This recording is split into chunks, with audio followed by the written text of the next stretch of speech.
Hey, what's up everybody? I'm SuperSonicJB and I've always been a big fan of surfing. I mean, why else do you think I live in Ohio? Just look how awesome the surfing is here! Where the heck is the water? Yep, as you can clearly see, surfing is very popular around here, which is why I'm starting my own surfing class called Surfing 101. The problem here is that the fact that I really don't know how to surf, nor do I own an actual surfboard, so maybe I can learn by playing a video game. But I can't just be any video game, no. I want to get physical with it and be able to move my body around as I'm pretending to surf. Which is why this Spongebob game is a perfect fit. Wait, it has skateboarding in it too?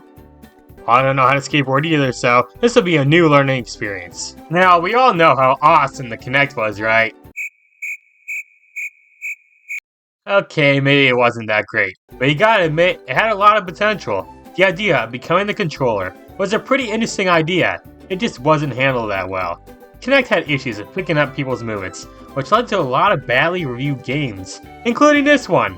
Spongebob Surf and Skate Roadtrip was a game released back in 2011 for Xbox 360 Kinect and a Nintendo DS.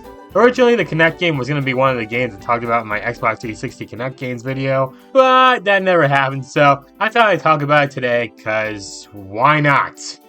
It's a SpongeBob game. I love SpongeBob, so let's check it out. So I will admit, the title screen music sounds really nice here. It's nice and peaceful. I wish I could say the same thing about the actual game though. And wow, this menu screen is pretty boring, not gonna lie.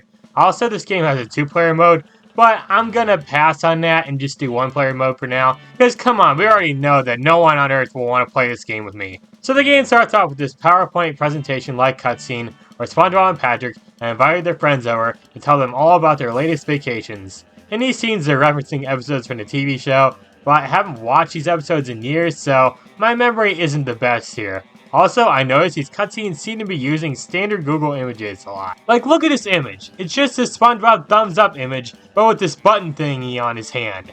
How lazy can you guys get? Heck, even all the other characters are done with this stupid opening scene and leave. Somehow SpongeBob and Patrick don't notice everyone left and continue on with their vacation slides. And the last one they show off is from their surf and skate trip. Not our skating and surf trip? Shut up, Patrick, you know what I meant. Also, yeah, this surf and skate trip isn't based off of an episode of the TV show or anything. It's an original storyline. Hopefully it's a good storyline too.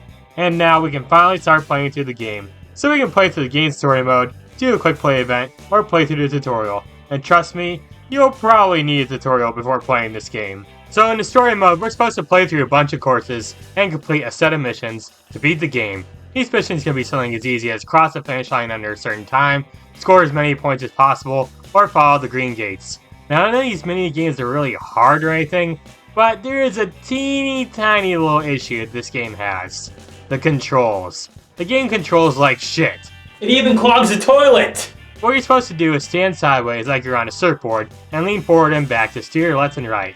However, this game barely ever picks up any of your movements at all. I can't tell you how many times I crashed into stuff because the controls just refuse to cooperate. You're also supposed to collect coins and touch these bobber thingies to get a good score. But yeah, with how awful the gameplay works here, that's easier said than done. And at certain points of the courses, you'll climb up these big ramps where you're supposed to strike a pose to earn a bunch of points. But again, this mechanic never seems to work properly because the Kinect never picks up your movement. What's worse is if you mess up a trick, the announcer makes fun of you. It is a stunt gone wrong. Alright, you listen here, you little jerk. I tried, okay? This game controls like shit. Once you complete a mission, you get to see your results. Each mission you can get up to 3 stars, with the higher score leading to more stars. You also unlock more missions and stages as you play on through the game. At the start of every level, you get to choose your character, with only SpongeBob and Patrick being available. You get to choose your outfit, but they're both pretty much the same thing, but with a different color.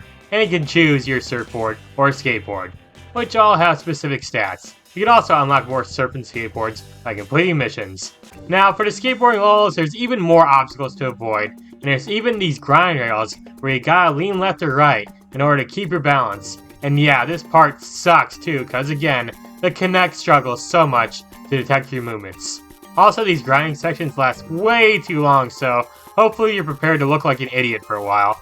Another thing that also sucks is that almost every single stage looks exactly alike. Sometimes I even get what level I'm playing, because all of them look exactly alike. Something to keep in mind here is if you want to get a really good score on one of these levels, your best bet is to keep doing tricks on the sides. This will help your score go up big time, but it also gives the crowd a major seizure.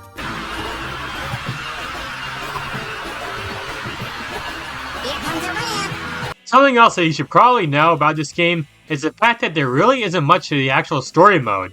Like, remember that lazy opening cutscene I was talking about earlier? Yeah, that's the only cutscene in the entire game. I guess it was smart for SpongeBob's friends to leave him then. There's not even an ending cutscene at all, like what the heck, game? And of course, we can't forget to mention the game's awful graphics. This game was released for the Xbox 360, which had beautiful HD graphics, but this game looks like an early beta GameCube game. I'm pretty sure the character models are reused from older games, but should I even be surprised at this point? Also, the music in this game is just generic and boring. Like, I'm supposed to be skateboarding at high speeds here, but the music just doesn't fit. And considering how awesome SpongeBob music has been in earlier games, this game had no excuse. And honestly, I don't have much more to say about this game, so let's start wrapping things up. SpongeBob's Surf and Skate Trip on the Xbox 360 Kinect sucks. The controls are garbage, the visuals look almost as ugly as that old lady thing, and the story is so lame. So overall, I'd say burn this game with fire. So after playing through all of that, I finally come to the conclusion that this game taught me nothing about surfing nor skateboarding. The only thing I realized after playing through this game is the fact that doing surfing lessons in Ohio of all places is not the best idea. I mean, no one showed up to my Surfing 101 class, so that was a major letdown.